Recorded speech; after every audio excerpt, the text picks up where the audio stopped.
close this shit out now. All right, ready? Let's go. Let's rock and ready? roll. Let's do it. Let's do it. All right. This is Inside with Outsiders. My name is Jeremy Asgari, and today I am super excited to have Chef Manolo Lopez here with us. I'm so excited to be here.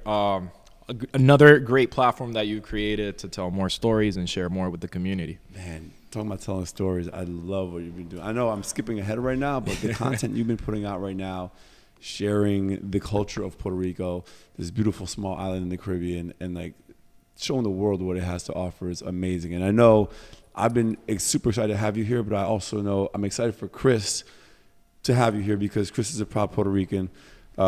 His father goes back and forth. I know his brother owns a farm down there. Like he's really in touch with Puerto Rican roots. So I'm happy that he's also here for this. Yeah, man. The series was amazing. I invite everyone to watch it. It's called Mi Puerto Rico, Nuestra Gente.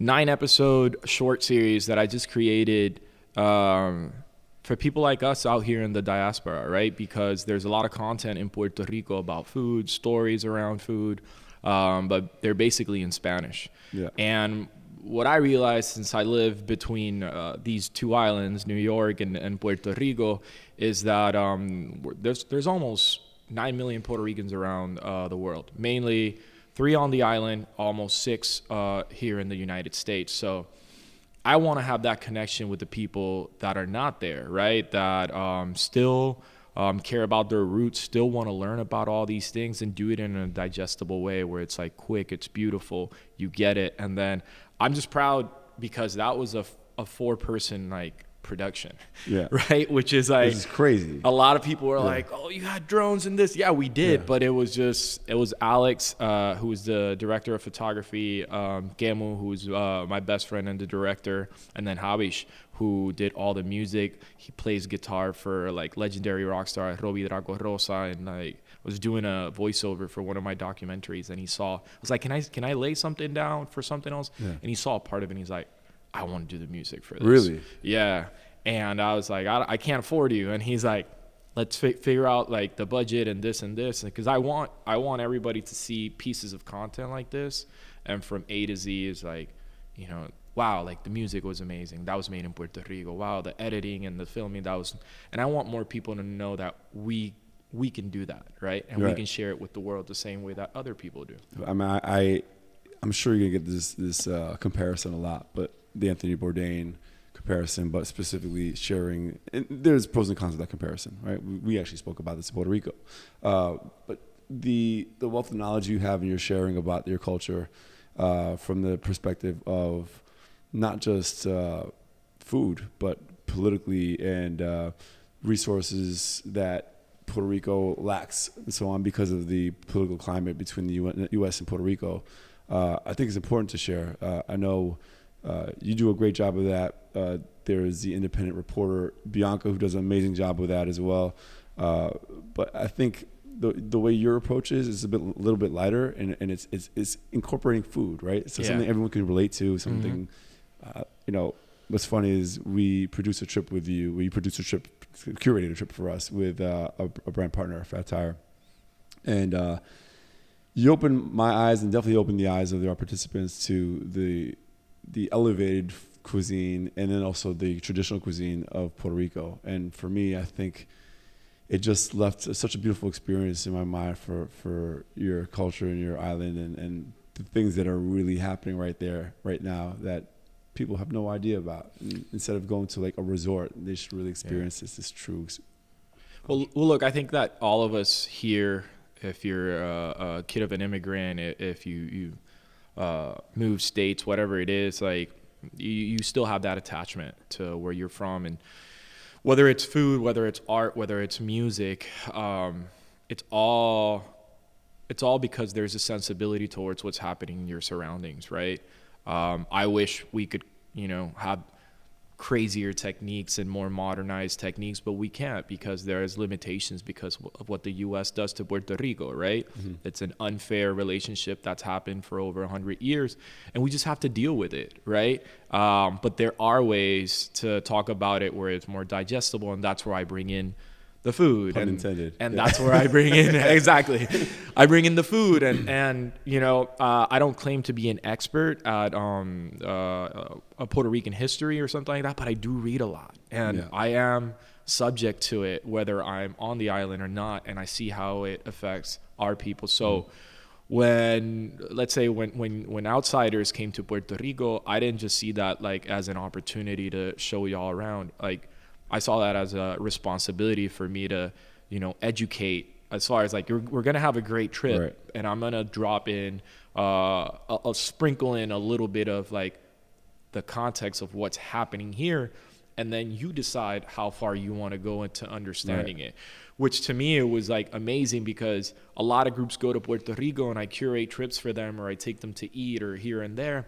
And I didn't get from other groups the same responses that I got from outsiders. It was a lot of people that were they were genuinely like present. And you could tell that they were grateful because we had so many great experiences, one after another. It was just like, even when it rained, when we were hiking in the Junque, it was special. Yeah. Right? That place is magical. Yeah. Yeah, and it's just like, I wanted to make sure that I didn't overwhelm people with that type of information, but also grounded them to be like, this is Puerto Rico and this is the real Puerto Rico. Absolutely. That's my responsibility. And I have to just edit something you just said. You are an expert. I mean, your knowledge of the island and everything's going on. Like I said, you sprinkled that information. People came back hungry for more because they see the value of that information. So I usually tell people, ask people, the first thing I ask them is, where are you from? But, you know, where in Puerto Rico are you from? I was born in Mayagüez, Puerto Rico, on the west side, but I was raised in Aguada, Puerto Rico. So that's the only reference that I can give you, is that's where like Columbus invaded, right? That's the town, right? So that's basically it. And it's funny, it's a very small town. Horses are still a means of transportation. And, you know, my sisters, I have two sisters, an older one, a younger one. We were kind of like outcasts from the beginning. How so? We're very blessed that we had our mother, who was just like this extroverted, curious mind, you know, from a place that in her time didn't allow that, but she was able to travel through books, and then, you know, when she became an adult, she was able to travel in real life, and she gifted that to us. It's like, you have to think outside of the box. You have to read this. You have to go here. You have to taste this. So my sisters and I, like, we were definitely the outcasts. Like Natalia, my older sister, like, I remember she moved to New York at 17 to go to Parsons to study design, and people were calling my parents crazy. Really? Like, how can you send a 17-year-old? Like, growing up in New York, like, these kids are independent since they're like 5, right? Right. But not in Puerto Rico on the west side, like early 90s, mid 90s, right? How would you describe the west side for those who don't know Puerto Rico? Okay, so, you know, 3.5 hours west from San Juan, that's where you would have gotten my town. And, you know, it's completely different. Think about like countryside, but also coastal, because it is a beach town, but completely opposite of what the city of San Juan is, which is like, it's buzzing. There's big buildings. There's a lot of movement. Life on the west side is much slower. We went to Rincon, and you know, the time moves slower there, and it still does. A lot of agriculture goes there. I grew up next to a sugarcane plantation where my great-grandfather worked at, and my grandfather worked at, and my dad worked as a pinche, who were the kids who used to bring water to the men that were cutting sugarcane and stuff like that. So, you know, I weaved in between like a whole agriculture sector. Nice. Was that kind of what motivated you to become? What was your path like? So we spent some time in Puerto Rico on that trip, and I found out some about your history of your path as chef, then designer, then entrepreneur, business, and let's hear about. You just talked about growing up and having this amazing mom that's showing you life outside of the environment you were in, which is super important. My mom used to send my brother and I to France when we were kids in the summer to see Europe and see other places. We travel a decent amount, and then always talk about, I've never been to Iran. My dad is from there. For obvious reasons, is, you know, we didn't go there. But we talked a lot about the culture and learned about it. So having our eyes opened up to stuff outside of our immediate surroundings was very important in shaping us as adults. What was that like for you? I know your mom sent your sister off to Parsons, or your sister had the ambition to go out. But what else was childhood like for you? I think at the same time that Natalia went to Parsons, like mom was trying to deal with me. I was just like, hitting puberty, and I was just, and also an extroverted kid, but I was just like channeling my energies in a negative way. So I was lacking in school, being disrespectful, all that stuff, right? Back in the day, you could still get smacked, which I did, right? and I'm actually proud I did, right? Because it set me straight. But mom's always been like very creative on the way that she resolves issues, right? So every single major issue in our family was dealt with in the kitchen. And there used to be like this kitchen island that my mom got made. And it was like watching her cook was like having our own like Emerald Lagasse, Right. and she was just like so charismatic. And one day she saw an ad in the local newspapers about culinary classes in La Escuela Hotelera de San Juan, which is the culinary school in San Juan. So I was 13. So she started calling, and they're like, "No, he's a minor." But my mom never took no for an answer. Did you want to go? Well, at the beginning, like I always Or had. was this her idea of trying to get you on the right path? This was definitely her idea. I liked food. I liked Right. watching her. I was obsessed with the Food Network and Travel Channel, and Very similar to my twin brother. yeah. He was considering either going culinary school or getting his degree in graphic design, and he went to graphic design at Pratt. So there's a lot of similarities there. Yeah, I mean that it would have been either or, Yeah. for me. But mom really, she was persistent, and she didn't take no for an answer. And I think she called like almost 2 months, and they're like, "Ma'am, like you need to stop calling. Like we're gonna allow this kid to be here. You need to get an affidavit, and you need to be present." And so my mom would she would come with me. She would take me every single weekend to San Juan to take culinary classes to learn the basics of everything. And her plan worked because the chef that we had, he was difficult, right? He's old school chef. Did a lot of his practice in Spain. He still comes from that generation where they were still getting like verbally and physically Like a abused. Gordon Ramsay situation? That type of shit. Yeah. And like he didn't, just because I was 13 years old, he didn't care. He Right. treated me like an adult. Like he said, you step into my kitchen, like you act like a cook, and then after that you see where you go. Was your mom with you during the classes? Yeah, she was right next to me. And she was like, do whatever you got to do? Yeah, Like, oh, she was hands on. Like my Yeah. mom's knife skills are tight, but like for me, being in specific situations that you need to work with a team, you need to understand that you're dealing with people's health. You need to be there on time. You need to make sure that you're watching people's back. Yeah. Really at 13 years old, 13 to like 15, really gave me those fundamentals to understand how to work through life. Right? Yeah, life skills for sure. Yeah. And you are exposed to cooking with older people, and you start hearing jokes and stories and all Right. these things, and it makes you grow up quicker, Yeah. right? So that was like the first thing. That was my introduction to food as a kid for a couple of years. I went to business school in Puerto Rico. I got a bachelor's. So, wait, how long did it take you to get the education, finish your cooking class? 2 years. 2 years. Mm-hmm. And just a quick question: what was your final exam? Like, what would you have to prepare? Man, we did this event where a bunch of people got invited, hundreds of people, and I needed to cook up paella for like 200 people. So, was every student responsible for one event?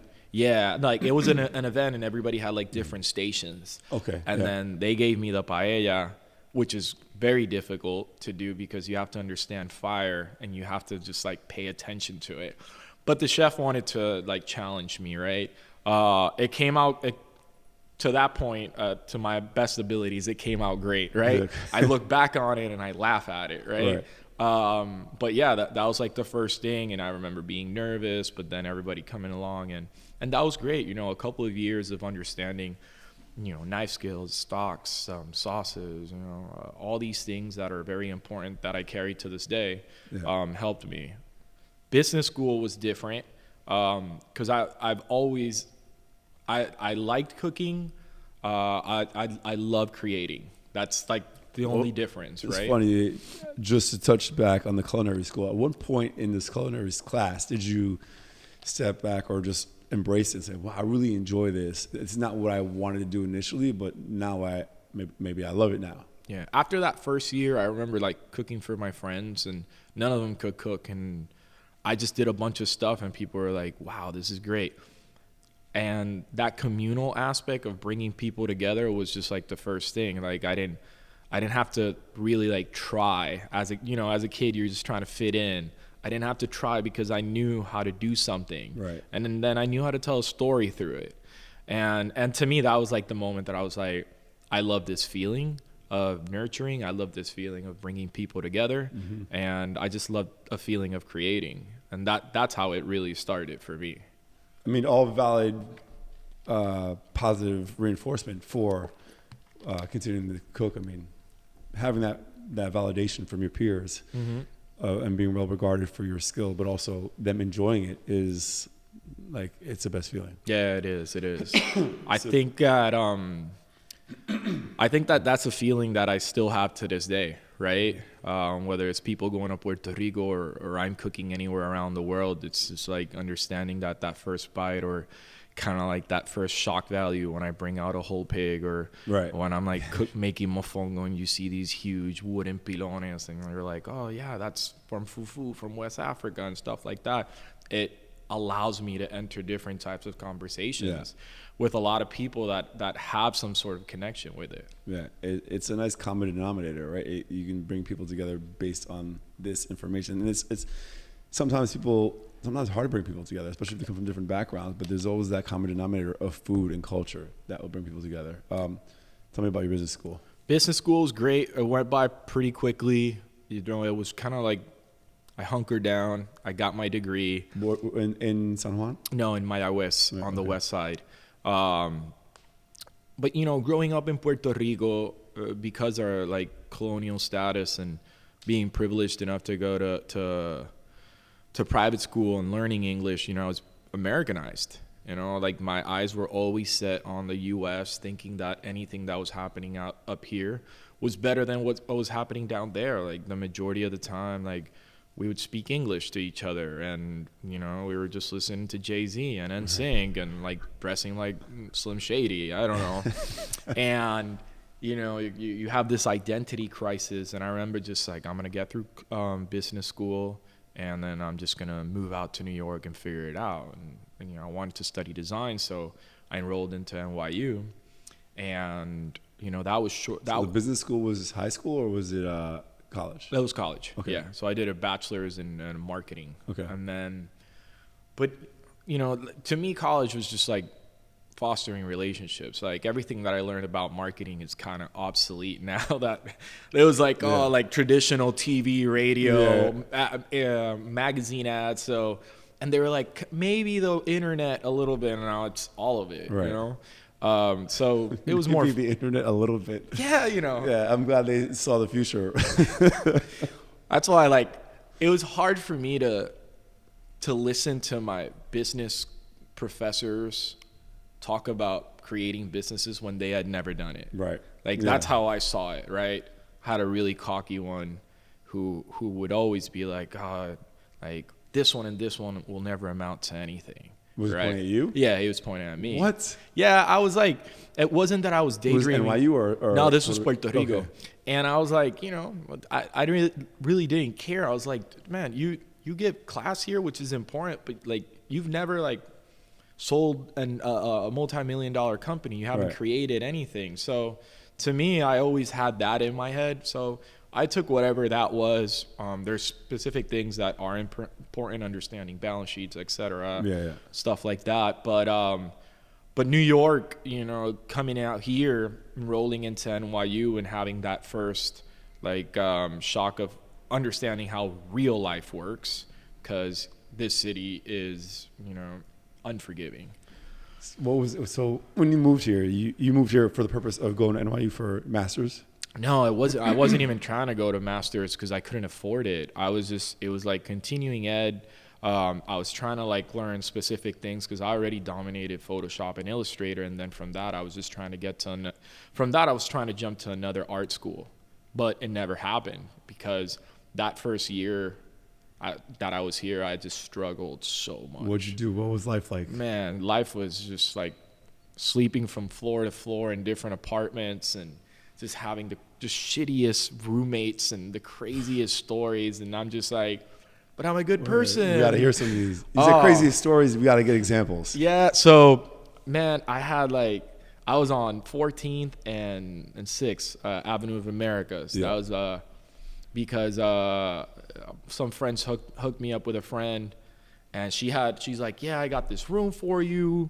She's Korean, so it was like, you got to take your shoes off and like the whole thing. I respected it. But then when I walked into the apartment, there was no other room. It was just a living room. So she's like, yeah, I'm just going to like hang like this like sheet set right here. It'll be fine. And then I was just like, yeah, but like, you know, she was cooking and like, I love Korean food, but the place smelled like kimchi all the time. All my clothes smelled like kimchi. I don't want to go out smelling like. Was this like the first place you moved into in New York? The second place. I lived with a couple of friends on their sofa in the East Village.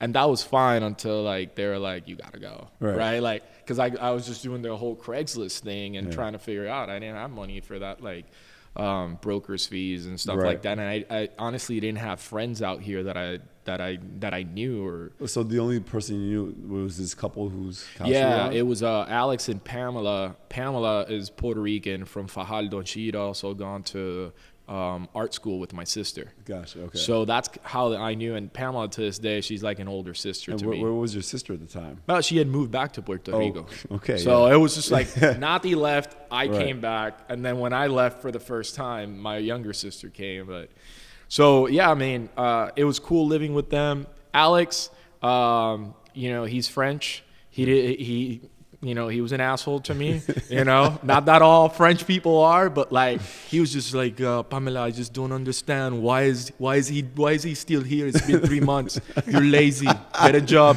I was like, I do have a job. Well, you do a good accent. But too. to this day, I only say it because we're really close friends to this day. Yeah. He even like in the Mofongo days, he's like, can I do like turns with you? Can I do a shift? Yeah. And I was like, maybe dishwashing. Alex, maybe. That was like, but after 3 months, I get it. Like people need their privacy and stuff like that. And I just jumped to Linda's apartment, and it was wild. And just like 3 months, you know, it was just like it was chaotic, right? Yeah. Like some people live extremely like different lives here. And I remember one day I walked in, there's like, I'd cleaned the apartment in the morning. I came back from taking a couple exams, and then the night was just like destroyed, like trash and like dirty dishes everywhere, and like, you know, like the floor is like sticky with like old vodka. I don't know what happened throughout the day because it was a day party, but there was like just a note, and it was just saying like,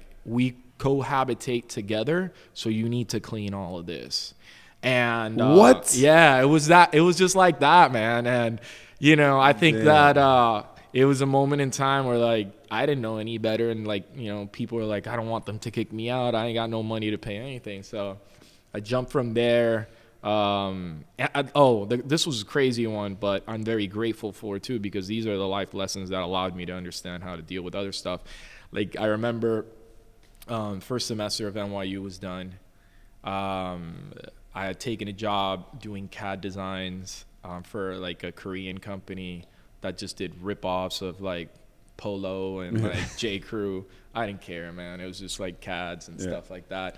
And, you know, I was getting paid something that I was going to pay my rent, and they just laid me off, and just like without telling me, and I couldn't get a job anywhere.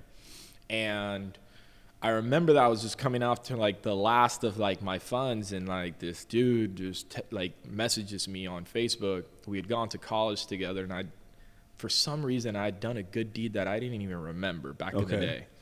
And he's like, how's it going? And I had no one to talk to, and I was like, man, it's not good. Like, and I was just like someone to talk to, and I was like, I think I'm gonna have to go back to Puerto Rico and like figure it out there, but I can't pay here, and you know, it's just been too stressful. And he's like, give me a second. And it's like, my grandma owns a building in Bushwick. That's where I'm living. And I just asked her, she said, you can come live with us and you don't have to pay until you figure things out.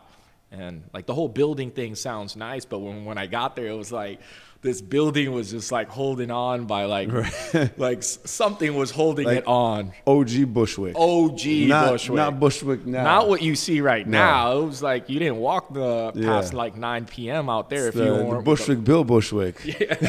So, and they had gotten that place like in the 60s when they moved from Puerto Rico. And, you know, Ernestina, she was like your wild Puerto Rican grandma. She reminded me of my grandma every day. Like I would come in, I got a job selling clothes at J. Crew, styling there, and then I'd gotten a job promoting at clubs where they were paying me like $10. Yeah. When? What? This is like, Jeremy, I needed the money. I didn't know you back then. Yeah. And it was just like, it was like I would get paid $10 per head that I would get. What club were you promoting? I don't even remember. They're probably not even around. They're definitely not around. But what I would do is if I like rallied people from like work or something, and I was getting paid $10 and they were giving me a bottle or so, I would just move them from one place to another. Yeah. And I was like, yo, it's 10. There's 100 here, 100 here, 100 here. I need my 300. Let's go. But and I would come in at 4 in the morning, 5 in the morning. What she was cool about, and I would go to bed and she would knock at 6 in the morning with like black coffee, and she'd be like, Manolo el café. And I'm like, Martina, thank you. I just got in. I really need to sleep. I got class in a couple of hours. She's like, I would close my eyes. 5 minutes later, open it up. She would still be there.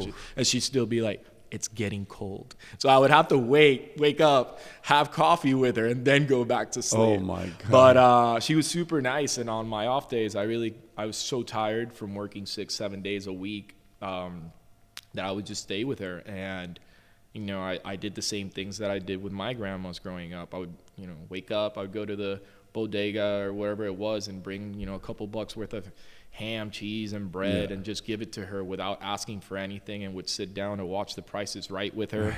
And she loved me. She loved me like by the time that I left, I was like another one of her grandsons. And to this day, I still go through and I bring food, and I'm just grateful because that was the moment that allowed me to save money to pay that first, last, and deposit when I got a real job as a designer for another company. And then there was like this moment of just like, finally, right? I did have to work 50, 60 hours because that's the culture, that's the corporate culture here in the States. But, you know, I was just happy that I had insurance. I had a gym membership, you know. I didn't have to like, you know, work 5 days a week and then in the weekends have to go like sell clothes or like hustle trying to like, you know, sell sneakers that I bought for $100 and trying to sell them for 150, you know. So, but that's also the same moment that as a designer, the company that I worked for, they used to have the licensing for all the products of Arm & Hammer, Elizabeth Arden, Sharper Image, Clarendon, and for Bed Bath & Beyond. So everything from like bedding, bath, all those things needed to get designed, sampled somewhere in Asia, and then go into production. And that's what I did. You know, I did that for 3.5 years. But that also came as a challenge because when I started working for the company, they were in the textile building close to Flatiron, which was great because I was living in Brooklyn and it was like a 15-minute commute. A month in, they're like, we're moving the company to Westchester. And I'm like, fuck, what is this? And I didn't know where Westchester was. And it was just like, then I had to take, you know, Metro North. It was the L from Brooklyn to Union Square, from Union Square to Grand Central, and Metro North for another hour and a half upstate. So my commute ended up being 2.5, 3 hours. And if I missed the train because they're scheduled, I'm fucked. That's it. But then, you know, that job ate me up only because the world of design, there's not a lot of design really that happens there, right?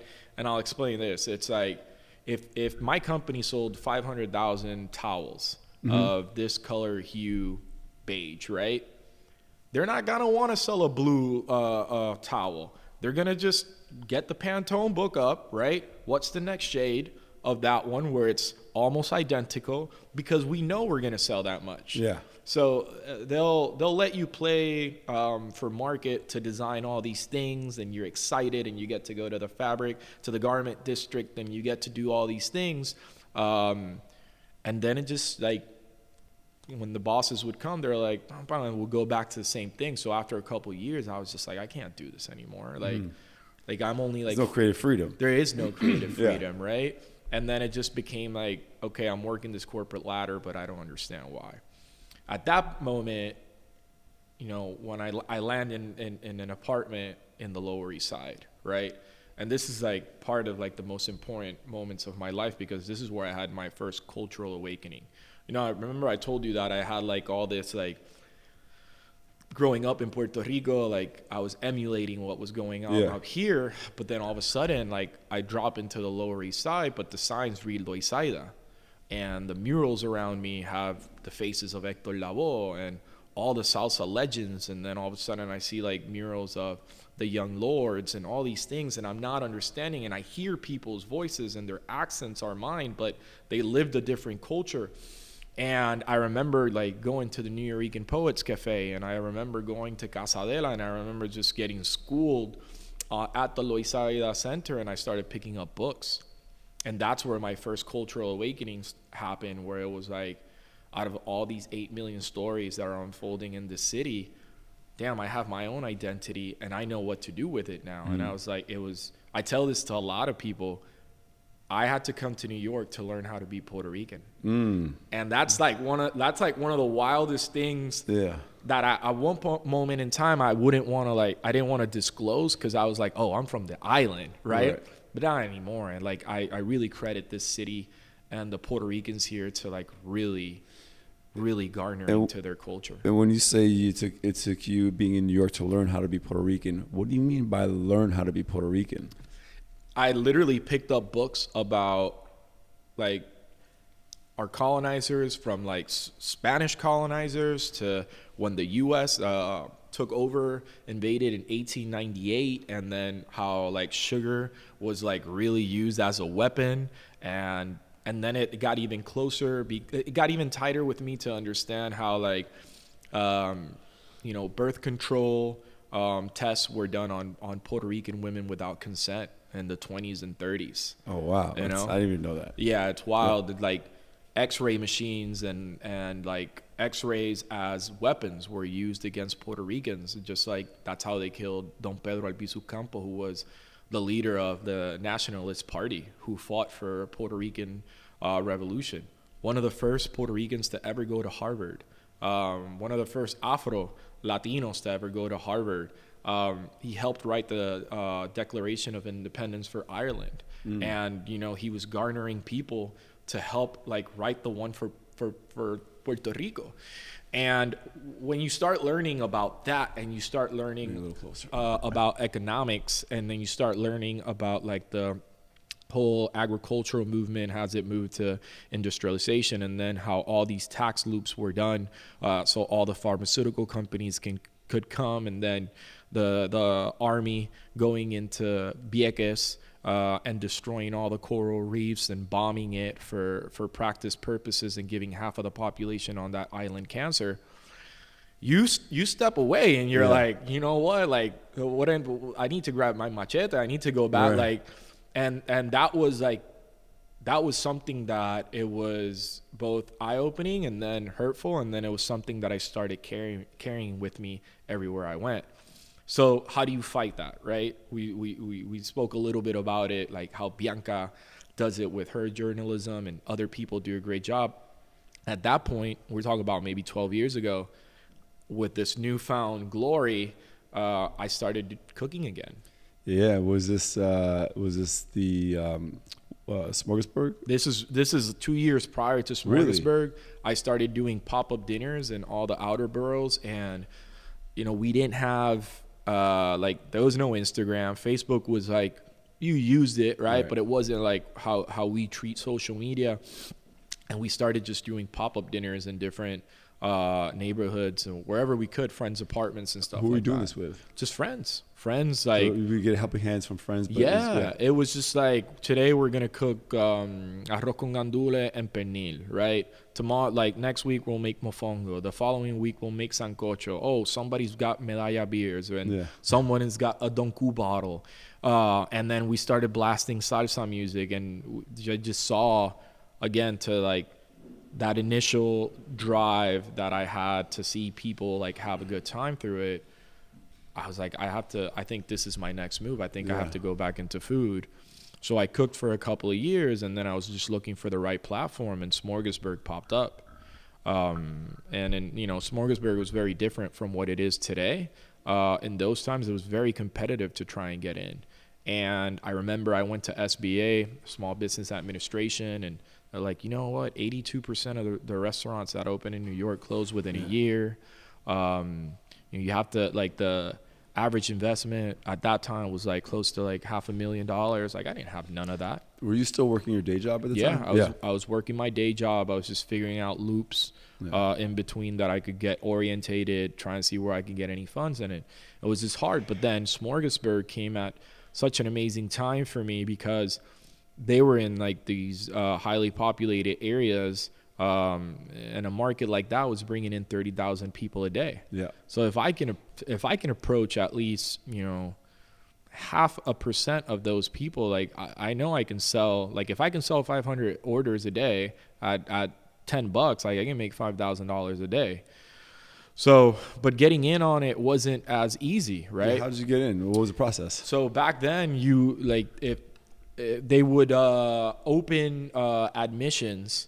That the winter before the season started, right? So somewhere around like December, and you had to send in your business plan. Your product could not be repeated from someone else. Right. Your design plan. It was just a lot. And I remember that over 700 people had applied to that. And for how many positions? How many spots? 25 spots. Yeah. Right. But it was they were gonna do like 2 tiers, right? They were going to pick 50 people to do interviews, and off of those 50 people, 25 were going to get accepted. So we got accepted.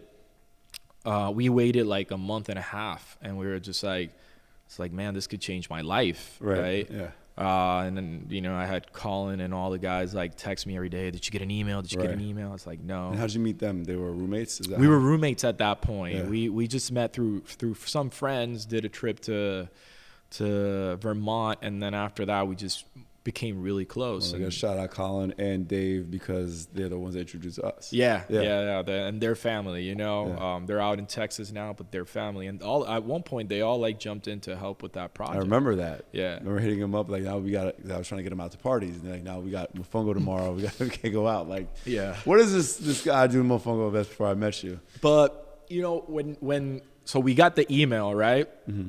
And the email is like, we're gonna do all these tastings, and it's at I still remember the address, 50 Water Street in Dumbo, and we're doing all these tastings, and you don't have to cook here. You need to bring the food because we don't have like a license to cook. So I was like, man, like the product is gonna like suffer because it needs to be eaten hot. But then I was like, you know who makes the best mofongo I know?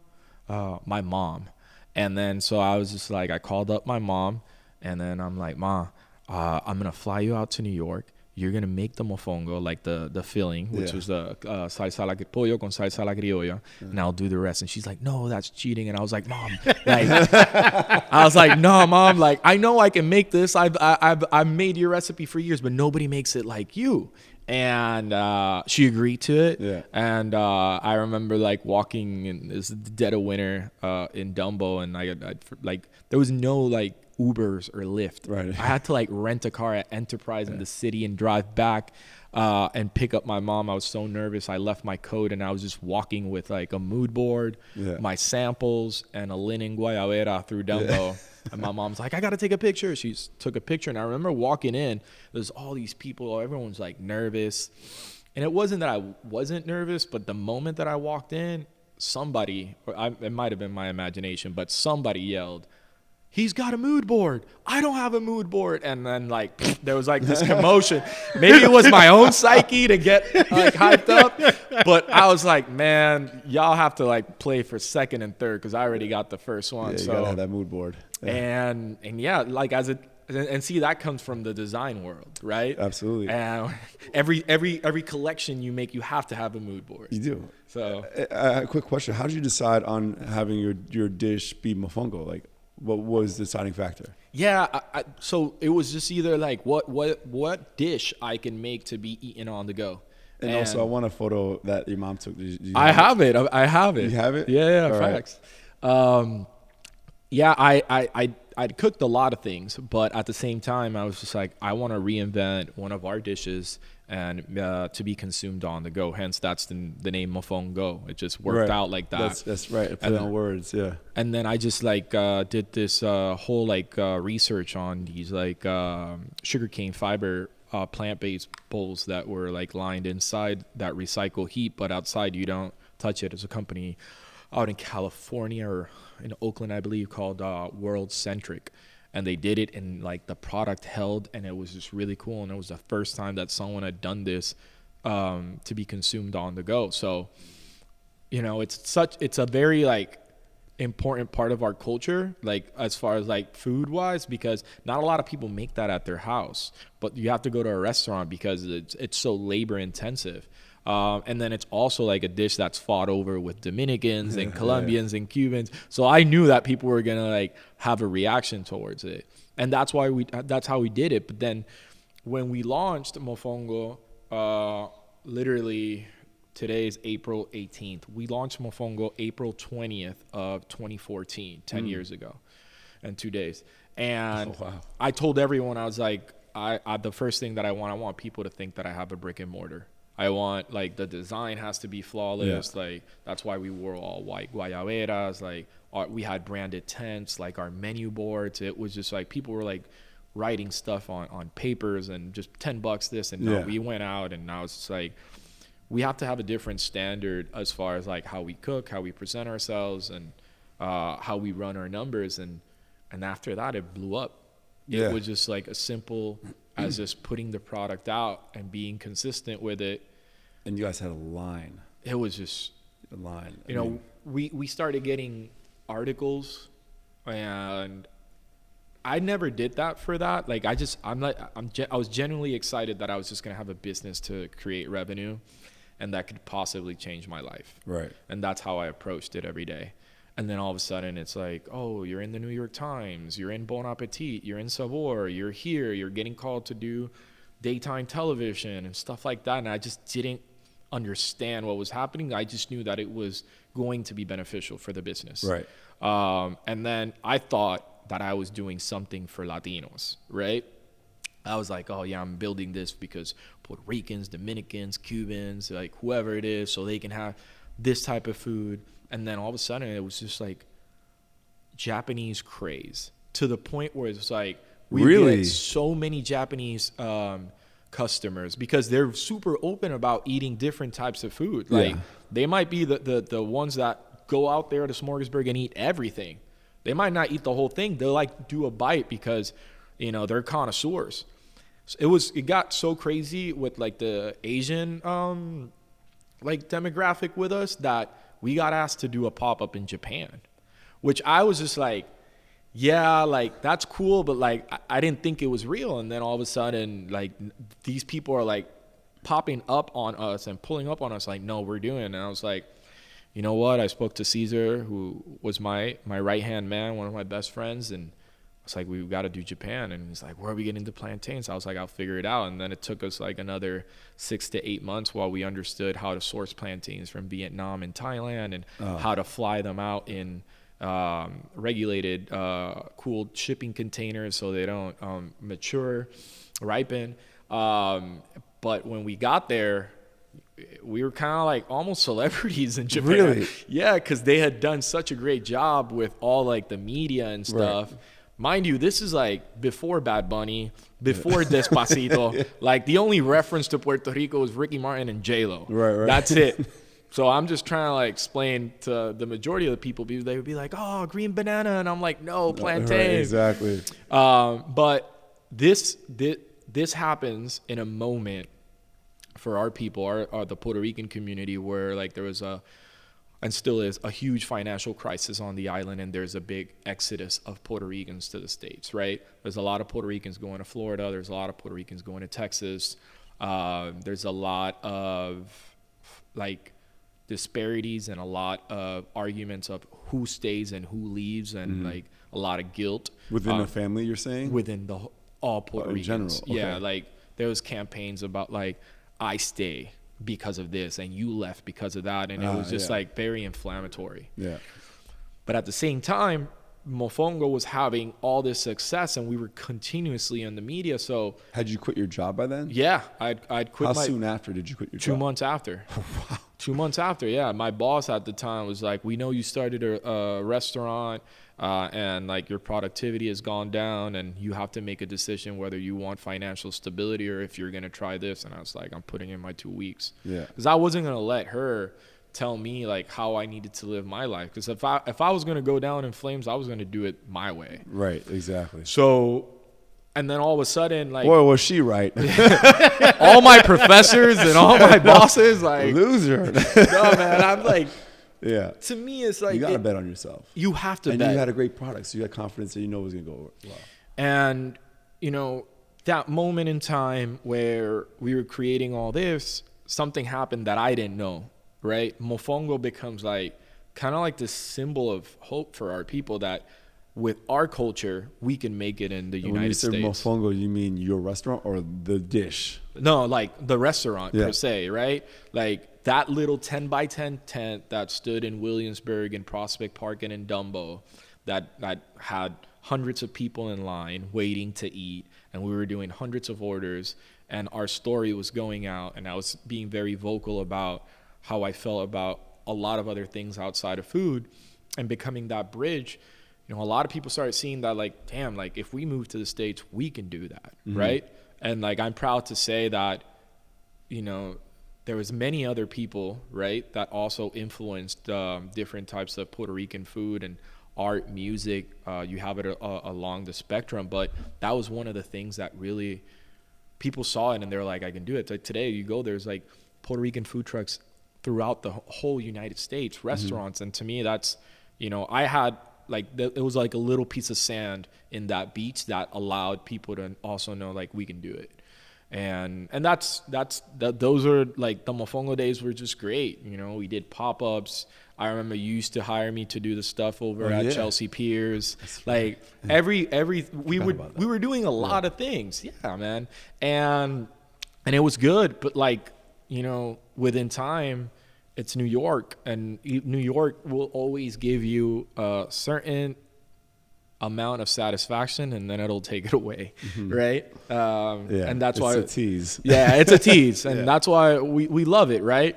But for me, that moment was on September 20th, 2017, which is when Hurricane Maria hit Puerto Rico. Yes, yeah. Right? So for me, we were in this kind of like crescendo, creating so many platforms and businesses that were doing this, and all of a sudden, like Category 4 hurricane just destroys everything.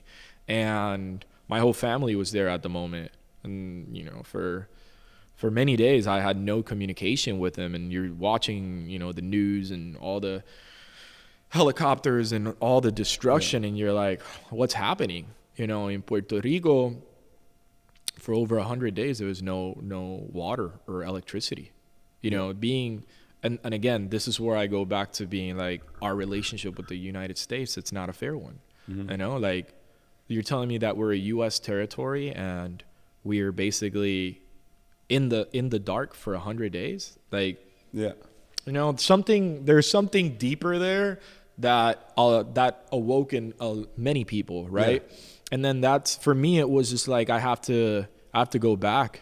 And the day after the hurricane, I spoke in close to Grand Central at Banco Popular, which is the biggest bank in the island. They also have their branches here, but they asked a bunch of people to talk, and I was like, if anybody can get me to Puerto Rico, I'm willing to like close my businesses down and take my line cooks and go down there and cook.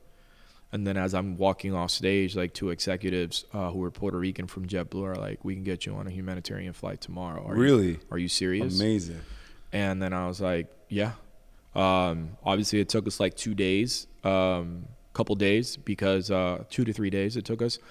We sent in Chef Manolo Lopez, who was he was one of the cooks at Le Bernardin, Puerto Rican. Today he's partners with Bad Bunny and Noah on Lala, or the restaurant in San Juan. Mm-hmm. But you know, a lot of people who have developed their careers here, like that, had their families there. They reached out to me and like, we're going with you.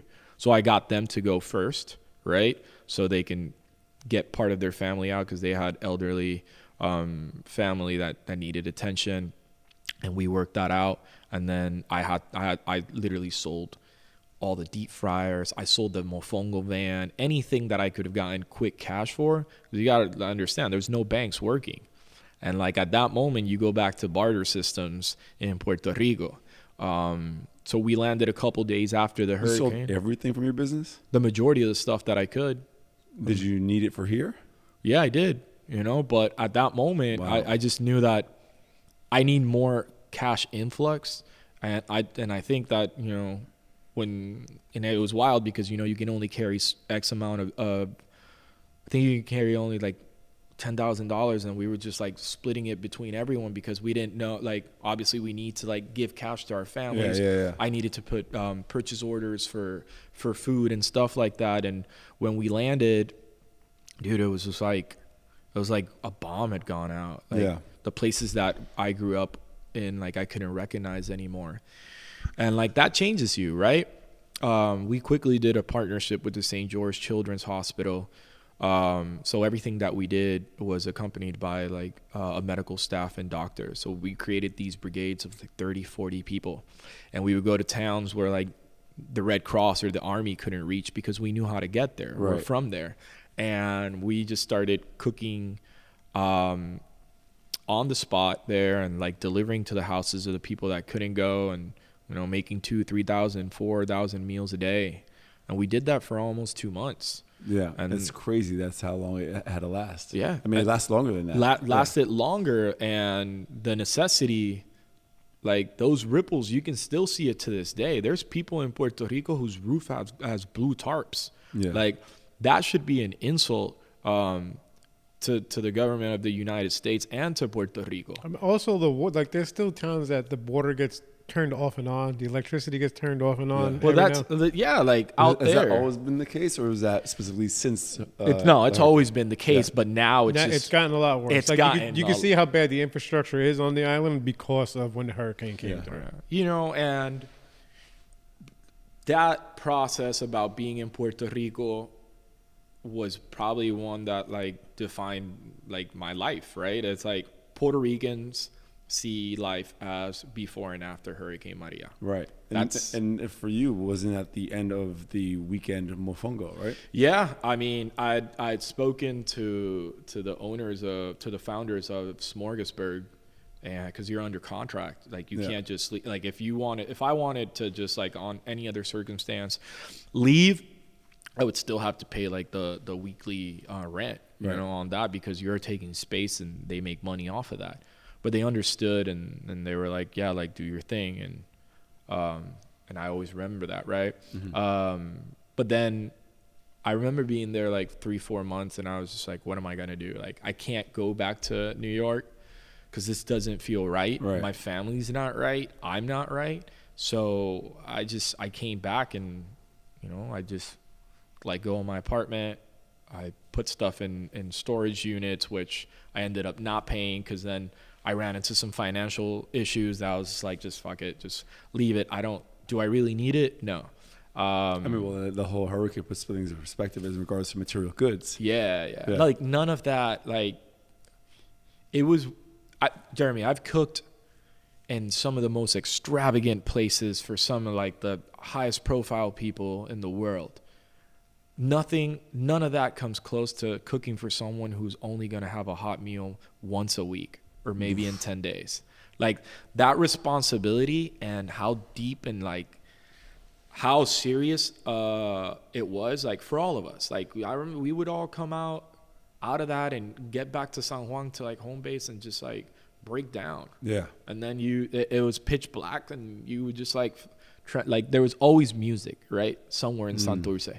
And we would just walk until you found it. And there was just like people playing tambores and all this percussion, and someone had lukewarm beer, but that's all you could do. And Right. and you would drink rum with whatever you had. If there was ice, good, great. And if not, you would just drink it straight like that, because that was the way that we dealt with that.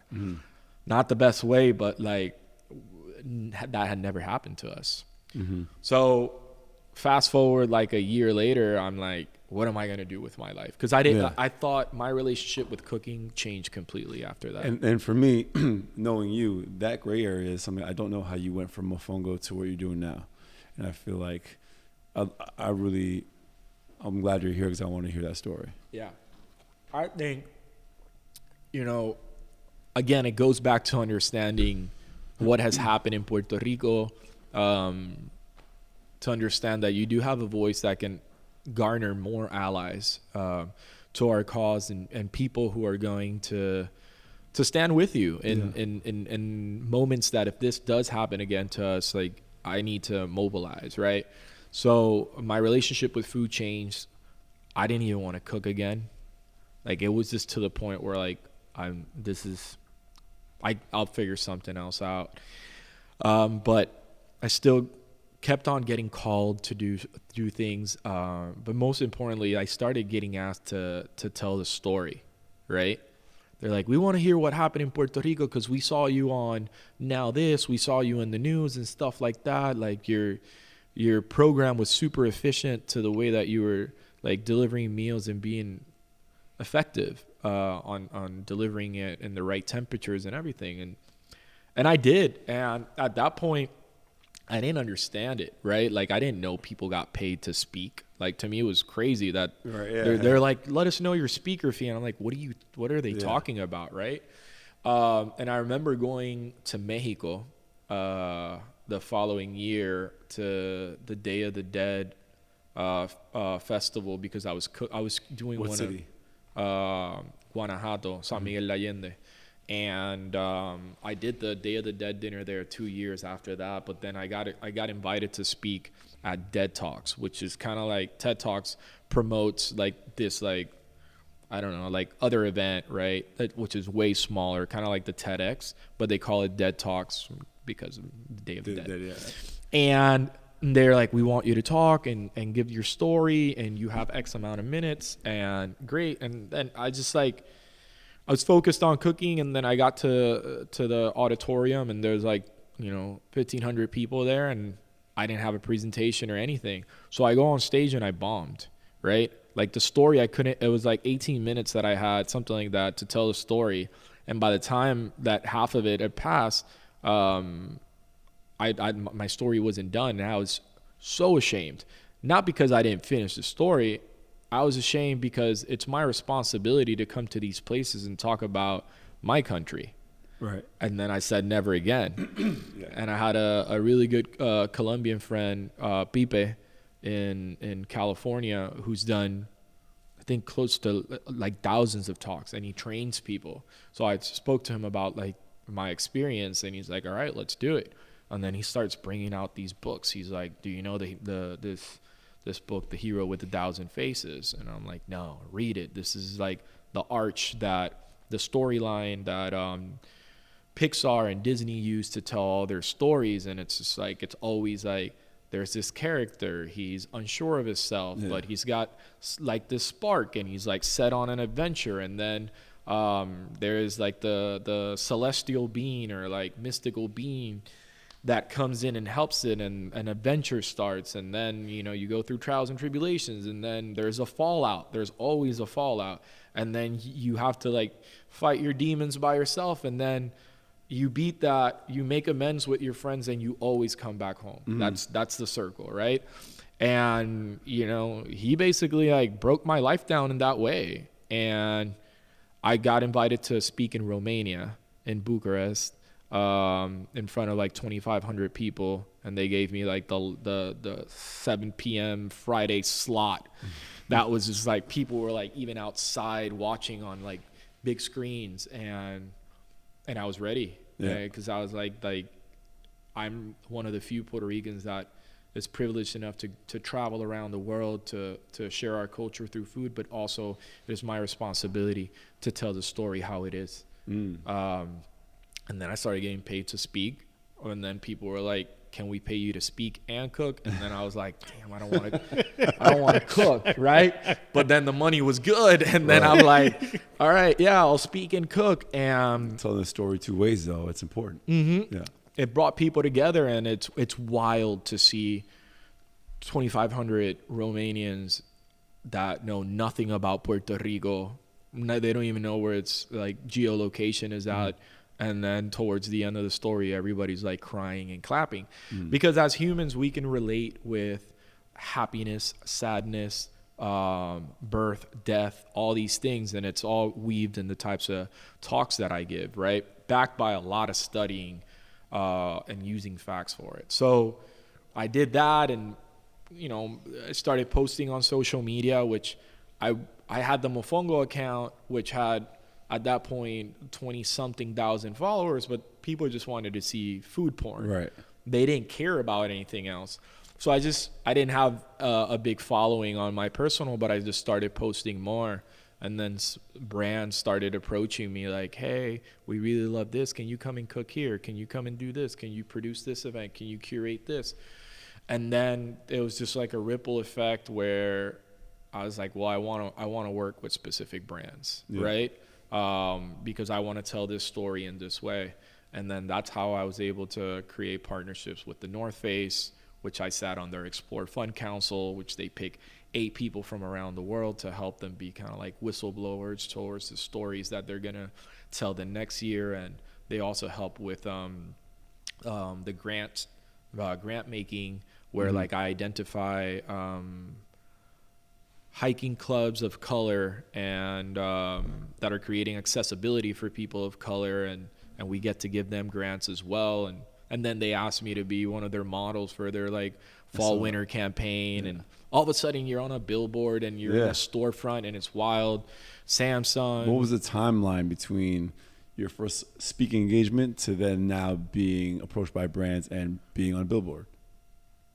Almost 5 years. Really, yeah. Right? My first talk. You make it sound like it's overnight, not because you're talking and telling me your story, and people might assume it was overnight. Yeah, it's not. It's not. Right. It's not that linear, right? Yes, I know. Yeah. It's something that takes time to also understand how you work with brands, because it's not like a brand is going to come and give you all the money and that's it. No, like there's got to be return on investments. There's like marketing goals and all these things, and there's certain times to pitch and stuff like that. But getting that moment that I knew that I wanted to tell bigger stories and I wanted to use film in order to do it. Well, I had to prove myself, so I did a short documentary. What was that documentary about? About rum. Okay. Right, and it was sponsored by Donku Rum, which is one of the biggest rums from the island, right? And I just told the story, like we went to the sugarcane field that my great-grandfather used to cut cane, and I went and cut cane, and we extracted that, and we made that. We brought it down to the distillery. We learned about rum through the eyes of Silvia Santiago, was like the first female master distiller in the Caribbean and potentially like the world, and basically. And then made the molasses, and then took it to La Factoria to create a cocktail to talk about exporting culture through rum and through cocktails. And I look back at it now and I'm like, damn, that was so bad. Right? Really? Yeah. Only because like I wish that I understood more about cadence. But you may even say that about your projects now that you think are amazing 5 years from now. I say it about everything. Exactly. Let's say you're a purist and a perfectionist. Yeah. But like, I'm proud of it in a sense where it's like, wow, like you learn how to like, oh, this is how film works. Oh, this is how you build a production team to do this. This is how you roll it out. And then the second one that we did was called Mi Puerto Rico El Café, where we literally use coffee as like this conversational and transformational tool, an ingredient to talk about the social political status of Puerto Rico. There's a lot of history in coffee too. Yeah. It's rooted in there. And that in just 15 minutes, that one was so well done. We submitted to 12 international film festivals and we got into 10. That was like 2 years ago, right? That was last year. Okay. That was last year. We got into 10 film festivals internationally. So this is showing around the world. And we won Best Documentary here at the Puerto Rican Heritage Film Festival. Nice. So for me to have that and have another like alley where I can go and like tell you a story, and then next week I'm making a whole lechon somewhere in Washington Heights or wherever it is, allows me to like live in different worlds that I want to live in. Because the most important thing about the film for me, the filming, is not that I'm on like your feed or on TV. It's that I get to tell the stories of my people. Yeah. I want more Puerto Ricans to tell their own stories, right? Whether you dominate the language or the acquired language or not, whether like you haven't been there in a long time, right? And I want people to also like start doing it wherever they're from. Like Puerto Rican history in New York is so important, and it's so rooted into like we need to understand more about it. I mean, it defines the history of New York City too. That's exactly what it is. So to me, I'm very proud of it. The short series was beautiful. Yeah. Like I'm super proud of that. Is that the one that's currently currently rolling out? Yeah. And it's a culinary journey through Puerto Rico, highlighting the people that inspired my career. And the thing is that I'm not trying to take you to the fine dining restaurants, right? I'm taking you to the mountains of Jauco, to the wooden shacks to learn how to make pasteles and bacalaitos. And I'm taking you fishing 20 miles off the southeastern coast of Patillas. That was a great, I like that one a lot. You didn't get me. I didn't put that I threw up 3 times on camera. It was choppy, but like bringing visibility to the people who do this day after day without a camera in front or without an article or without being flown around the world to do it, because this is where I take my inspiration from. I mean, some of my favorite parts of the trip we had with you in Puerto Rico, I mean, of course, the Cocina al Fondo was amazing. Yeah. Chef Natalia's restaurant. She's awesome place. She's blessed. Yeah. And that definitely stands out. But even the little mofongo spot we went up to in the mountain in Rincon was amazing. Yeah. Even down to like the traditional beach food, fried food. You know, this is not elevated cuisine by any means, but it's part of the history and the culture. I loved it. And you know what?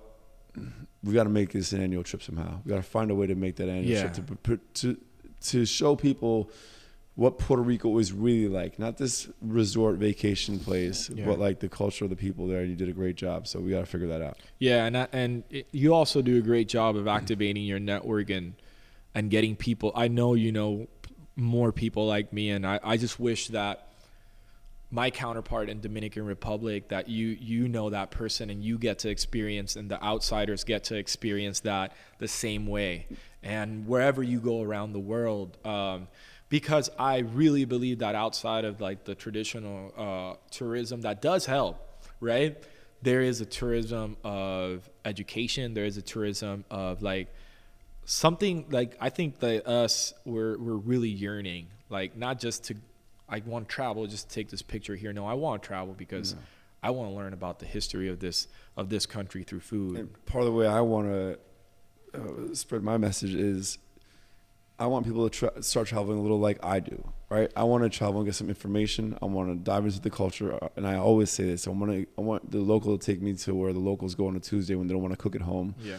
I want to do that. I want to show them there's ways to travel that's not just beach vacations. And I think it'll open so many people to accepting other cultures, to being able to relate to other people and bring people together and understand each other, and that avoids conflict.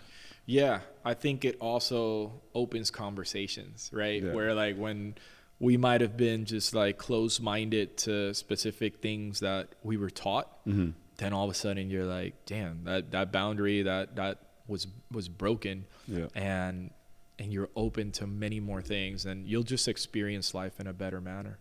I agree. I mean, for me, I enjoy it, right? And I'm not unique enough to be the only one that would enjoy it. So I want to provide that for people, but they don't necessarily have the resource of being in contact with you, or the people we knew in Rio or Cape Town and so on. So I feel like that's my responsibility. Yeah. That's my art form. Yeah.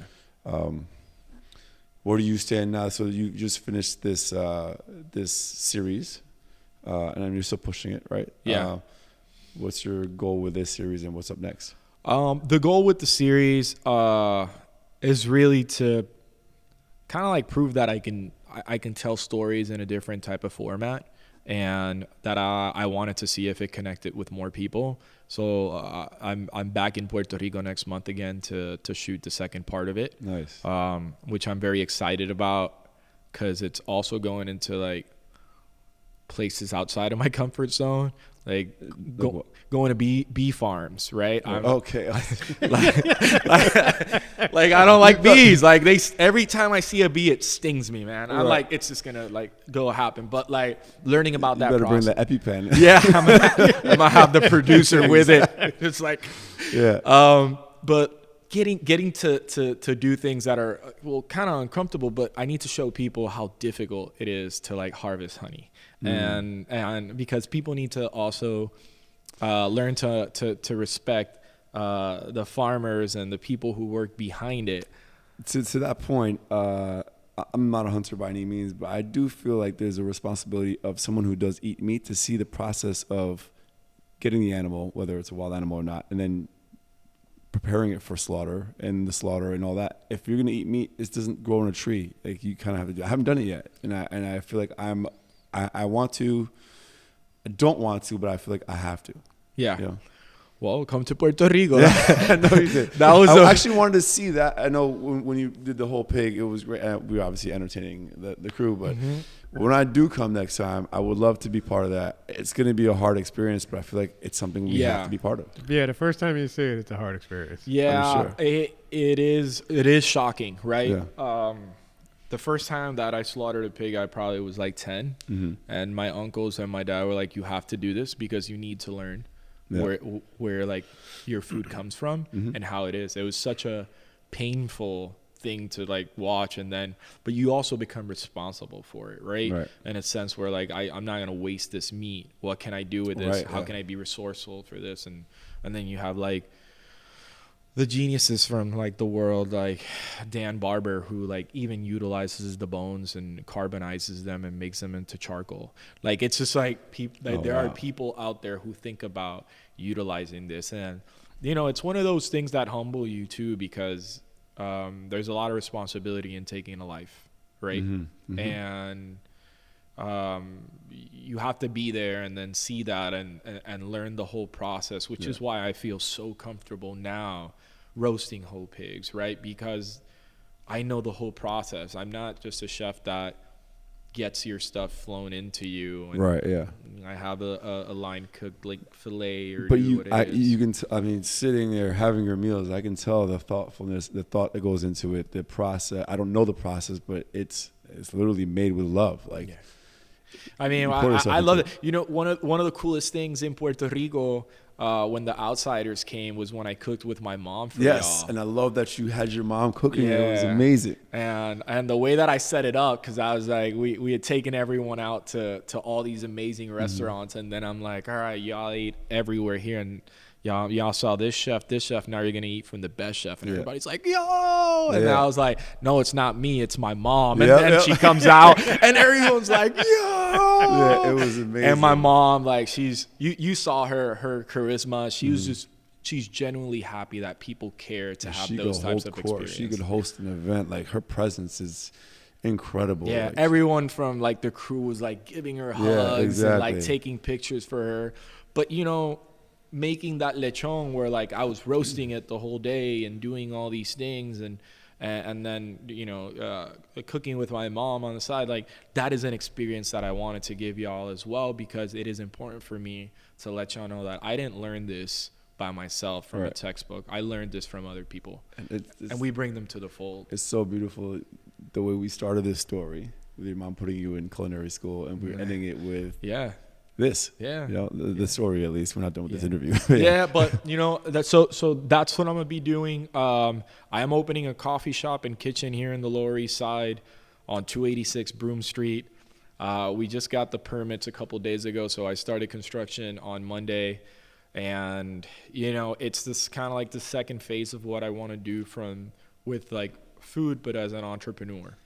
I love that you're doing that, especially because Chris over here is a big coffee fan. I told him that you're doing this. You're gonna come over. And my new brother-in-law, who's Puerto Rican, is obsessed with coffee, and he has he's way more obsessed. I love, you know what, from when I used to go to Puerto Rico, Grandma would get up at like 4:30, put the thing on, 5 o'clock, start frying shit up, get breakfast. All right, now you got to go outside with your grandfather, collect some eggs, shit like that. Like, to me, that's I've been drinking coffee since I'm probably like 9-10 years old. So it's life. You started late. I did not remember. Listen, I grew up over here in the States. My mother's Irish, my father's Puerto Rican. So when you go over there, it's like a whole. It was like the first time I went, it was like a whole different world. Yeah. So my new brother-in-law, they got married 2 weeks ago. Yep. Has a Instagram account called Coffee Shop Interiors. So when you open up, please, if you have room for invites for you'll all people. get the invites. It's 1,400 square feet indoor, and we have 1,000 square foot private patio. It's gonna pop off. Like nice. like spaces like this in New York and like, you know, I went and saw many places and then walked into this place, and then the landlord is just telling me, yeah, just to let you know, this place used to be an underground Chinese casino. I was like, I'll take it. I will take this. This is exactly the energy I want, right? But with coffee and with, you know, I want people to New York back in the day, right? When my sister lived here, and that I would only be able to come like maybe on the summers if I got in good grades, and I was running around trying to buy like Nike SBs at Dave's Quality Meat, the Reed Space, and all these like community-based sneaker stores. That doesn't exist anymore, right? Like now, like sneakers are a commodity, and all these. It's so hard to find places that in that moment in time, they really like fostered community. Community today is a marketing buzzword, right? There's only a few people that honestly know how to do it, because they're in it, right? And that is like the whole purpose with this project coming up. I want a place where people can be seen. Mm-hmm. I want people to know that like it's not just a Puerto Rican coffee shop, it's a Latino coffee shop. We're gonna source from all over Latin America and have a place where you can just kick it, right? No pretension. Like, we don't, you know, you can't buy the coffee, we'll give it to you. Like, we just want you to be, right? Be yourself and stuff. Like, I remember living on all these floors out here, and I wanted to get a $5 coffee, but I couldn't, right? So that's the reason why we're doing this. Is obviously money's important to run these businesses, and how crazy New York is with rent and stuff like that. But if it doesn't open with that place of community, then it's never going to end with it. Mm-hmm. So I really want that. And then it'll have me doing something that is related to food, but not me at the forefront of it, because when I was cooking, it would just take all of my time. When is the expected opening? This summer. Okay. I know dates can be pushed back. Yeah. Let's see what happens with construction here. It's always, I don't want to jinx it, but hopefully early summer. Okay. We do it, but y'all all get the invite, because we're definitely going to turn up. For sure. There. Oh, yeah. All right. Well, appreciate you sharing all this information. This is amazing. We get into a couple of questions, a little lighthearted, but what do you do for fun? I mean, I feel like you have such a responsibility for sharing the culture of Puerto Rico, and you're a busy man. What do you do to kick back? Man, I bike. I love biking in the city. It's just one of the things seeing the city through biking to me is like, and then I'm older now, so I'm more responsible. I'll have my helmet. I'm on the bike lane. I don't wear headphones or nothing like that. I'm like, you know. Well, you're speaking my language, because, you know, Outsiders was birthed with the Rockaway Ride. That was the first event which came up with the whole idea of maybe this would be cool to do a social club like this. Yeah. So I love that. And I love it here because they are really cool. Like, especially, you know, I stay in Queens when I come out here now. So Astoria Park and all these other places towards Long Island. There's really cool bike rides. So just experiencing the city like that is really cool. And then when I'm in Puerto Rico, honestly, I'm hiking, and I just got my car with the tent. With Oh, the yeah, pop-up yeah, tent yeah. the awning, and also just exploring Puerto Rico and staying in like the mountains and the beach and stuff like that, and seeing it through a different lenses is something that I really enjoy doing, because everything else there's a lot of work, and when the season starts for me, that it just started all the way to December, it's nonstop. Right? What is the season for you?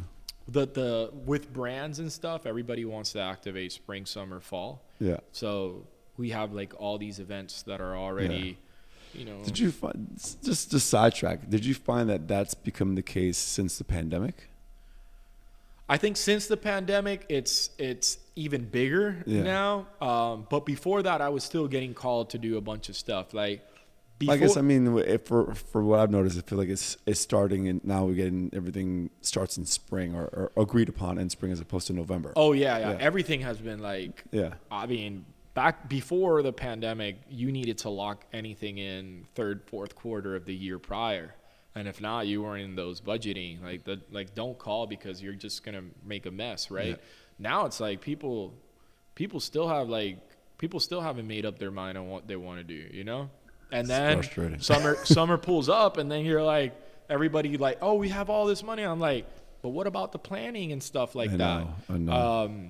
So yeah, now there are some partners that I've had for many years, which are really awesome, and they understand that. And then there's other partners that you have to deal with that, as you build something and they see it and they go to it and they're like, oh, this is magical. This is really cool. And then I was like, yeah, like I can't get that 60-day type deal. Yeah. I need it now.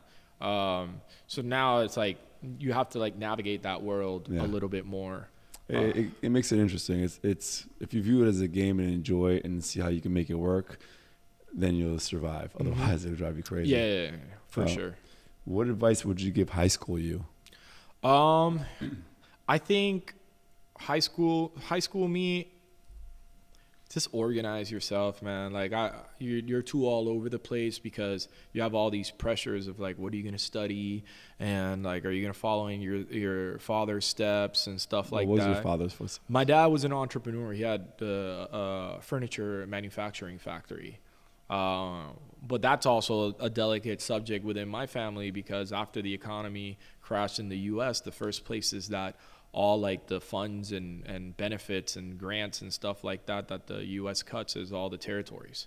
So there was a lot of like incentives, like tax incentives for local manufacturings, and when they took that, basically my dad could not operate.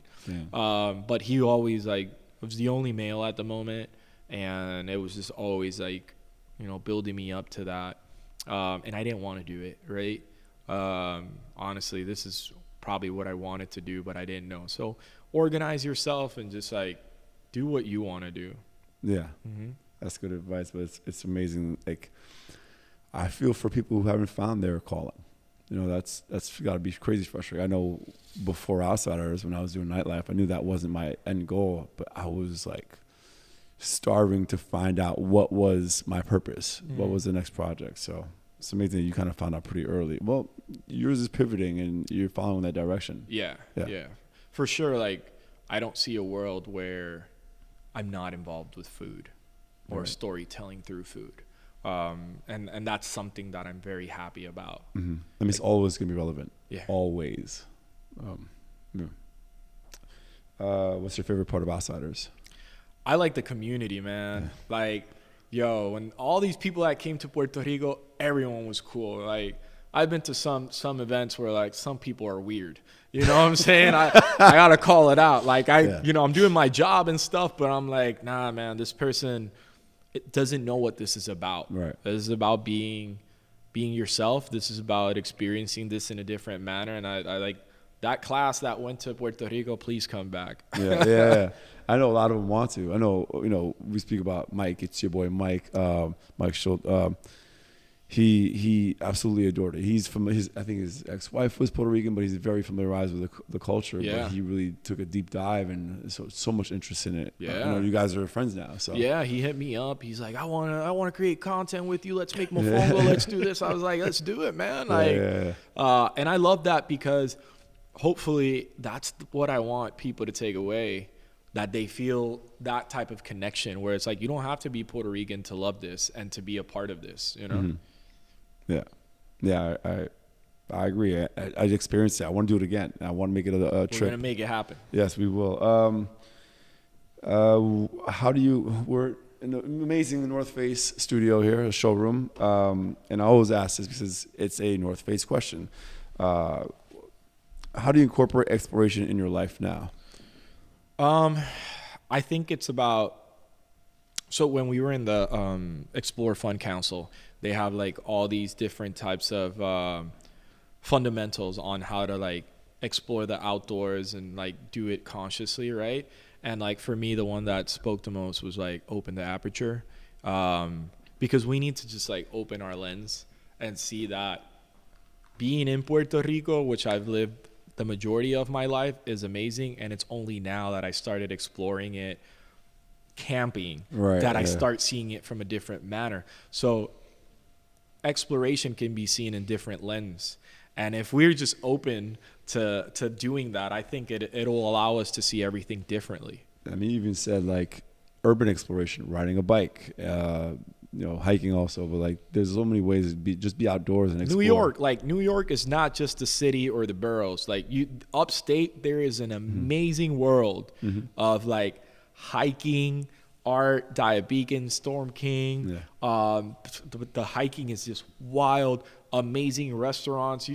Dan Barber's got his restaurant up there. Like, you see more people moving out there, but it's because like it's not just one place. There's even a place I want to check out that I don't know if it's a Persian couple, but I know there's a married couple. One of them is Persian, called Brushlands something. They want to go up there, and it's in upstate New York, and they have nights where they make Persian food upstate New York for people. I want to go. So do I. I was in contact with them and trying to figure it out. Yeah. Food is so good. It is. We're gonna go after this and get some Persian food. Yes, please.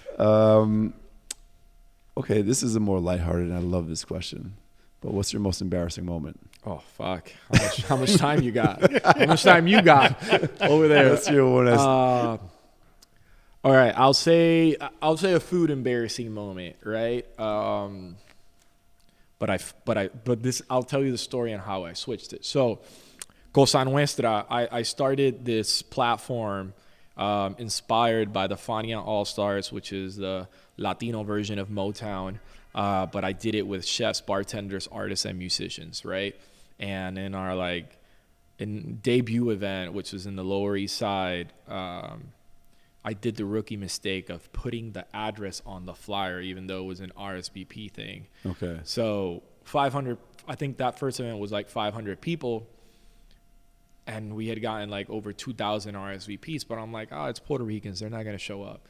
And they're not going to show up on time. At 6, we would open doors at 7. At 6 o'clock, the fire marshal walks in. He's like, there's a line of over 4 blocks here. Like, where are these people going? You cannot allow more than X amount of people or I'll shut this party down. And I'm like, all right, cool.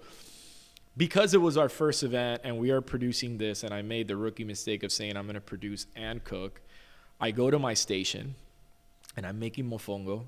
And I'm with all these amazing chefs that I look up to. I'm the youngest one. I flew out like 30 people from Puerto Rico, and all of a sudden, I never cook with my phone on. I think it's too distracting, right? And like my close friends and family, they know that, so they'll try and contact Cesar or something around. But I didn't have my phone, and I'm in the moment and stuff like that. And then at the end of service, which was just like a bunch of stations, I put in my little earpiece, and I just look at all the chefs, and they're all just like nodding their head and putting their hands in their face. And I'm like, what happened? And he's like, are you not hearing what's happening? And I'm like, what? There's a line outside, and Chef Eric Ripper pulled up, and he was denied at the door.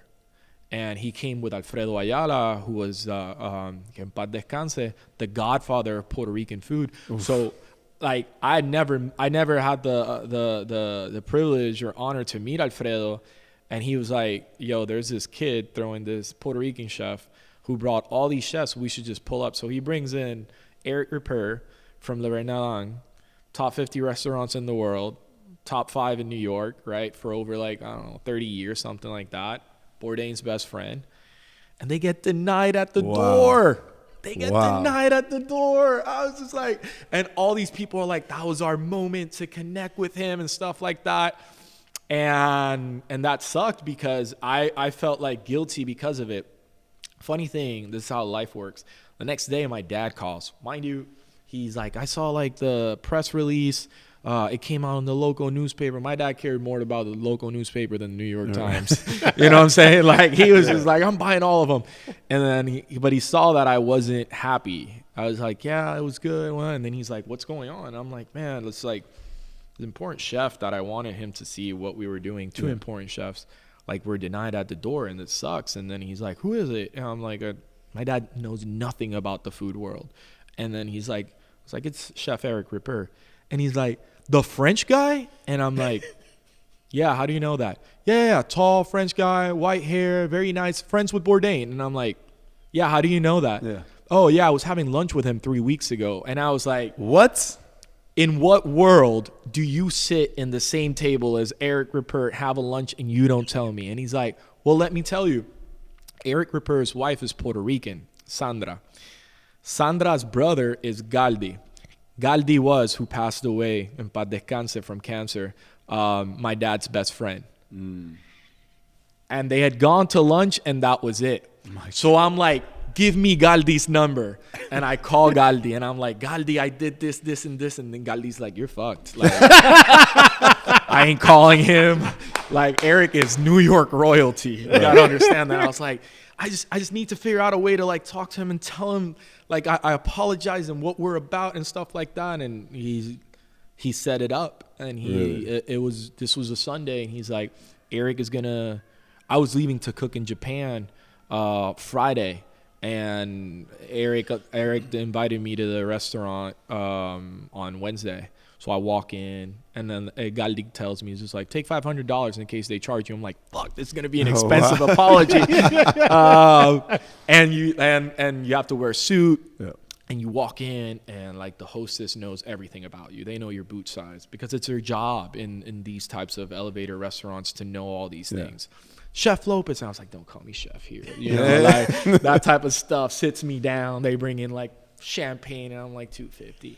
And then and they bring, because, like, you know, that's how I process things. And they bring out all this caviar and, like, all these fish dishes, and they're like, the chef will see you now. And the chef wasn't, they have, like, this wine bar that has, like, this tiny elevator, like a block away.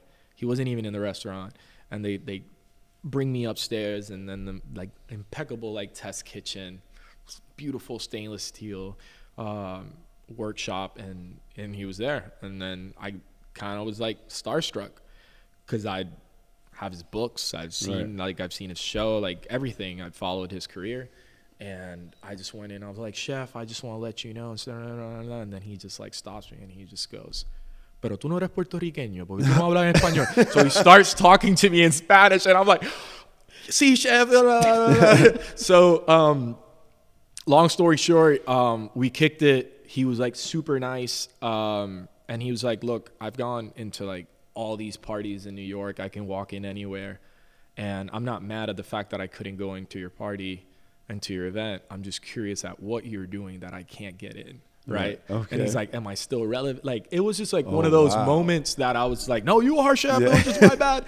And he's like, go finish the meal, and we'll talk soon. So it was nice because he left to know, like, you know, like, keep doing what you're doing. I'll catch you along the way. And just having that validation of that moment and not being charged that meal was super good for me. You know what I'm saying? I got a comp meal right there from chef to chef, and I always appreciate that. But that was an embarrassing moment in front of all my colleagues, and then it became, like, this legendary story after I posted about it. Like, I wrote like a blog about it, and so many people, like the traffic was crazy. And I remember just like before I left the kitchen, I was like, chef, I hate to be that guy, but can I take a quick picture with you? Nobody's going to believe it. He's like, yeah. So we took a picture. I went down to the restaurant. I finished the course meal, and that was it. We need that photo too. I have them. I have those photos. No, Jeremy, seriously, you got to get so we can actually put this. We always hear a good story, and somebody goes, "Oh, you got to, yeah, we got the photo. Give us the photo. We can pop it in the." All those photos are on my IG too, so like they're not going anywhere. Send the chef photo. I'm just texting you as well. Yeah. All right. Man, that's a great story. You're a great storyteller. I'm just telling you how it was. This is. As my life unfolded, I would come out of these places and just be like, what just happened? Yeah. Like, because I was never in that position and never thought that something like that would happen to me. Right. But that's why, like, I'm so appreciative of that. Like, I'm grateful of all the ups and downs and the people who like gave me their hand and the people who were there, because they didn't know maybe what I was going through at the moment, and how it empowered my business, and how, you know, at one point Mofongo had 16 employees. That gave 16 employees, you know, their livelihood too. That's, like I said, I'm loving this story, this storytelling. However, wrapping up, we got last segment is 5 rapid fire questions. Yep. All right. So I'm going to hit you with the first one.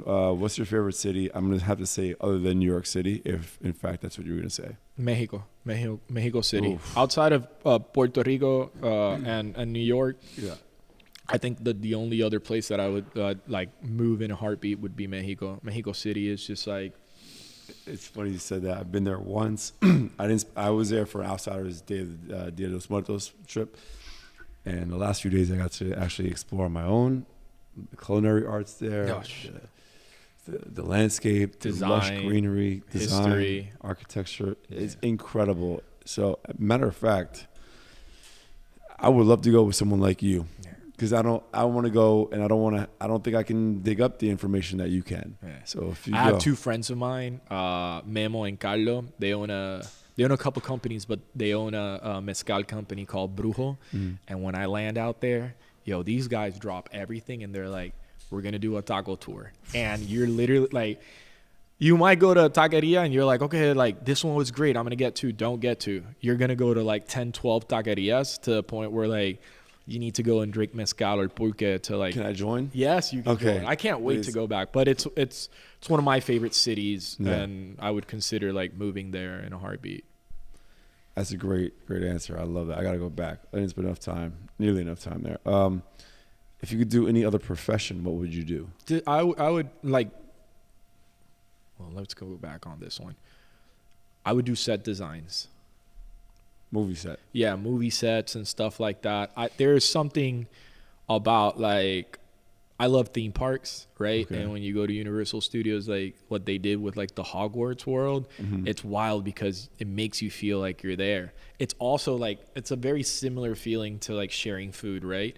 Where it's like people are going into a space and like feeling this magic, right? Whether you created something. So you walk through these spaces, it's like, I would just imagine creating a set for like Lord of the Rings, or which are like these fabricated worlds inside of like beautiful minds, and then you're bringing them to life. It's bringing that same nostalgic feeling of when you're a kid, and this imagination of yours, which creates these worlds and this feeling that's incredible. Yeah, I mean, for me, it's like one of the places that I love going here in New York is the Museum of Moving Image in Queens, and I haven't been yet. It's beautiful, and they have a whole like I think this part of the second floor is dedicated to Jim Henson, and like not just like Sesame Street, the dark shit, like really, like stuff that didn't even come out, like Dark Crystal, Labyrinth, all that stuff. They have like all the wardrobes. They have some of this, and to me, it's just like that world of creating something, storylines that we carry to this day, that taught us lessons when we were kids. Like, I think that's something beautiful, and when you can see that, taste it, smell it, I think it unlocks all these memories. So yeah, set designer. Okay, interesting. What's your vice? Sneakers. Yeah. Okay. Fair enough. Sneakers. Like How many pairs? I don't have as many as I used to, but it used to be sick in the hundreds, right? And I remember giving a lot of those away. Yeah. Like I don't have many of them right now. I'll go through them and like give them out. But yeah, sneakers is always. What's your greatest fear? Not being able to do what I love and just like having to just settle down with something. And you know, for some moments in my life, like I've just like completely started over just because I don't want to fall into that. I don't want to be complacent. I feel like that's how I felt when I was still in nightlife and ordered out. I feel like I didn't want to do it anymore. I felt forced to because I needed the money. Yeah. So I commend you for having gotten rid of everything from mofongo and just following your passion. That's scary. Yeah. But again, it's scarier to not do it. Right? Very true. Like Very to true. me, it's like something that like won't allow it. Like we wouldn't be sitting here today having this conversation if it wasn't for that. Yeah. You know? If it was for just like stick to one thing. It's like I tell younger people, everything evolves. And what you're doing now might not necessarily be what you're doing 10, 20 years from now, but you'll look back on it and you'll be like, wow, that was just such a beautiful moment in my life that allowed me to do all these things. So that's how I feel about it, you know? Yeah, I can relate to that for sure. Last question. What's your favorite food and what'd you bring us today? Okay. Should I assume it's mofongo? Okay, no, we are going to dinner. So I was like, I can't bring food. And I was like too busy. I did bring some stuff. Where can you find it? Like that bag, the sling bag right there. All right. It's not that great. I'll talk about my favorite food. My favorite food is a dish that my mom makes, which is called bistec cebollado. And it's just... Oh, steak and onions, right? Yeah. I love that. And like for us, like you gotta understand. Wait, like vinegar, steak, and onions? Yeah, vinegar. Yep, exactly. Steak. Yep. Yeah. Hell yeah. That you know what I'm talking about.